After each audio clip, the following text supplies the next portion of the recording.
ठीक है बच्चे, अब आ जाओ आप 7th पॉइंट पर। 7th पॉइंट क्या बोल रहा है, जरा सा इस पॉइंट को ना ध्यान से देखो, ये इंपॉर्टेंट पॉइंट है। ठीक है, तो 7th पॉइंट पर आ जाओ। 7th पॉइंट क्या बोल रहा है? 7th पॉइंट बोल रहा है कि हमने एक 3x3 ऑर्डर का एक जनरल मैट्रिक्स ले लिया। सपोज दैट हमने ले लिया A1 A2 A3 B1 B2 B3 C1 C2 C3, और इस मैट्रिक्स को हमने एक ऑर्थोगोनल मैट्रिक्स बोल दिया। क्या बोल दिया इसे? ऑर्थोगोनल मैट्रिक्स बोल दिया। ठीक है, अब ये 3x3 ऑर्डर का एक जनरल मैट्रिक्स हमने ले लिया, इसको हमने ऑर्थोगोनल मैट्रिक्स बोल दिया। तो जैसे ही हमने इसे ऑर्थोगोनल बोला तो वैसे ही इसका डिटर्मिनेंट 0 के इक्वल नहीं है, एंड क्या मिल गया हमें? A into A transpose is equal to I। Clear है ये बात? तो इसको हमने यूज़ किया। A into A transpose is equal to I given है। A को क्या लिखा हमने? A1 A2 A3 B1 B2 B3 C1 C2 C3, ये लिखा A। फिर लिखेंगे A ट्रांसपोज, ये हो जाएगा A1 A2 A3 B1 B2 B3। थोड़ा कैलकुलेशन है, बस सुनते जाओ देखते जाओ, कैलकुलेशन है। और ये मैं क्यों कैलकुलेट कर रहा हूँ उसके पीछे रीज़न है, तो अभी बस आप देखते जाओ। 0 1 0 0 0 1, इसको मैंने मल्टीप्लाई कर दिया। तो मल्टीप्लाई कैसे करते हैं आपको पता होगा। पहला रो उठाया, पहला कॉलम उठाया, मल्टीप्लाई कर दिया। तो ये क्या हो गया? A1 square plus A2 square plus A3 square. ठीक है, पहला रो दूसरा कॉलम, ये क्या हो गया? A1 B1 plus A2 B2 plus A3 B3। पहला रो तीसरा कॉलम, ये हो गया A1 C1 A2 C2 plus A3 C3।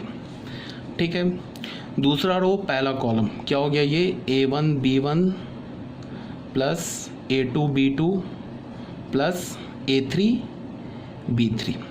पहला ये दूसरा रो दूसरा कॉलम, तो ये क्या हो गया? B1 square B2 square plus B3 square. Second row third column, ये क्या हो गया? B1 C1 plus B2 C2 plus B3 C3।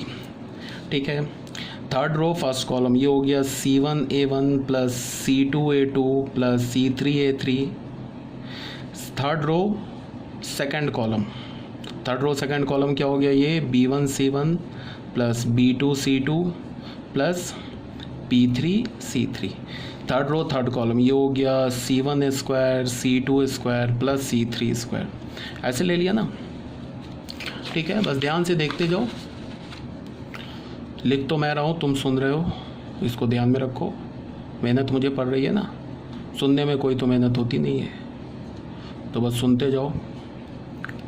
ठीक है, तो ये हमने ले लिया ऐसे। अब ये क्या किया कि लेफ्ट हैंड साइड का मैट्रिक्स और राइट हैंड साइड का मैट्रिक्स क्या है? आपस में इक्वल है, तो इक्वल है तो क्रॉसपॉन्डिंग एलिमेंट्स को हम इक्वेट कर देंगे। पहली बात। दूसरी बात क्या है कि ये देखो और ये देखो एक बात लिखा हुआ है, यहाँ ये देखो और ये देखो एक ही चीज़ है, और ये देखो एक ही चीज़ है। तो ये जो 3 होगा या ये 3 एक ही बात है। ये तो 0 के इक्वल होगा, और ये जो डायगोनल के एलिमेंट है ये 1 के इक्वल होगा। तो यहाँ से हमें क्या कंक्लूजन मिला? यहाँ से हमें मिला A1 square plus A2 square plus A3 square is equal to B1 square B2 square plus B3 square is equal to C1 square C2 square plus C3 square is equal to 1।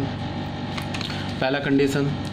तो इसको हम, ठीक है, ये हो गया। उसके बाद क्या मिलेगा हमें? A1 B1 plus A2 B2 plus A3 B3 is equal to B1 C1 plus B2 C2 plus B3 C3 is equal to A1 C1 plus A2 C2 plus A3 C3 is equal to 0। ये final हमें condition मिल गया। किसका condition मिला? For this matrix A to be an orthogonal matrix. अगर ये 3x3 order का ये orthogonal matrix है तो हमें फाइनल ये कंडीशन मिल गया कि ये सेटिस्फाई होना चाहिए। अब अगर मैं बोलूँ कि तुम इसे याद रखो तो कोई बच्चा बोलेगा कि याद कैसे रख सकते हैं, इतना बड़ा रिजल्ट है, तो इसे याद करने की ज़रूरत नहीं है। या मैं बता रहा हूँ कि याद तुम्हें कैसे करना है, बहुत ही सिंपल सा ट्रिक है, उससे याद हो जाएगा। सबसे पहले देखो कि इसको हम कैसे लिख सकते हैं। ये जो पहला लाइन लिखा है इसको हम कैसे लिख सकते हैं। इसको हम ऐसे लिख सकते हैं sigma i is equal to 1 2 3 a i square. ये किसके इक्वल होगा, sigma i is equal to 1 2 3 b i square. ये किसके इक्वल होगा, sigma i is equal to 1 2 3 c i square. ये किसके इक्वल होगा, 1 के। एंड ये वाला जो रिजल्ट है इसको हम कैसे लिख सकते हैं, sigma i is equal to 1 2 3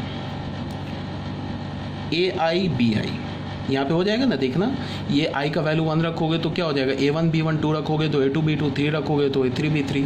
ये किसके इक्वल हो जाएगा, sigma i is equal to 1 2 3, ये हो जाएगा b1 c1। ये किसके इक्वल हो जाएगा, sigma i is equal to 1 2 3, ये हो जाएगा आपको b1 c1, ये हो जाएगा a1 c1। ये किसके इक्वल हो जाएगा, 0। या तो हम क्या बोल दें कि अगर हमारे पास ये जो मैट्रिक्स A है, ये जो मैट्रिक्स A है हमारा, अगर ये मैट्रिक्स ऑर्थोगोनल है तो इन सारे कंडीशंस को ये सेटिस्फाई करेगा, यहाँ पे जो मैंने लिखा है, ठीक है ना। अब देख लो इसे याद हम कैसे रखेंगे। याद रखने के लिए तुम इसको ऐसे देखो कि सपोज दैट हमने क्या किया, एक मिनट, सपोज दैट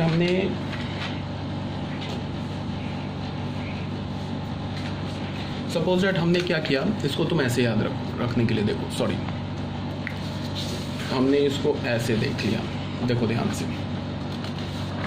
हमने क्या किया कि ए जो है ना हमारा मैट्रिक्स, क्या था हमारा ए matrix, A1 A2 A3 B1 B2 B3 और बोला हमने C1 C2 C3, ये था ना हमारा मैट्रिक्स।